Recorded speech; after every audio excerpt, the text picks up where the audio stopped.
Ikšķeles sabiedrība noraidīja plānoto Brīvdabas estrādes jumta būvniecības ieceri. Sabiedriskās apspriešanas laikā saņemtas teju 90 aptaujas lapas, no kurām vairāk kā puse neatbalsta aptuveni 20 metru augstā estrādes jumta būvniecības ideju. Doma ir bijuši tāda, lai pasargātu esošos mūrus, neietekmējot viņus, nebalstot neko šajā teritorijā, kur ir vecā estrādes skatuves daļa. Viņi šo jumtu balsta uz tādas kopējas arkas, kur iekārtas ir sijas, pie sijām savukārt tiek stiprināts jumta segums. Vai jumts iekļaujas apkārtējā ainavā, vai šā brīža ekonomiskā situācija ļauj realizēt projektu? Vai labāko būvniecības piedāvājumu apzināšanā tiks rīkots konkurss? Tie ir tikai daži no iedzīvotāju aktualizētajiem jautājumiem sabiedriskās apspriešanas procesā.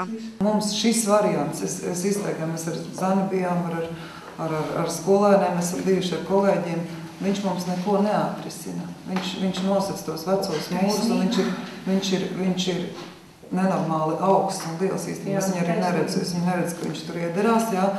Un šajā gadījumā viņš mums pilnīgi neko neatrisina. Viņš ir tikai uzlikts kaut kāds jumts. Jā. Šī vieta ir vienīgā ainaviskā vieta, kur vēl šī te Daugavas krasts ir saglabājies, jo pārējās pa labi un pa kreisi viss ir apbūvēts. Arī tas mums ir jāņem vērā. Un, ja liek šeit kaut kāds noru pārjums un tam līdzīgi, tad ir daudz modernu materiālu. Kā norāda būvvalde, turpmāk Ikšķeles estrādes rekonstrukcijas ideja tiks skatīta kontekstā ar Ikšķeles sabiedriskā centra koncepciju un satiksmes organizāciju.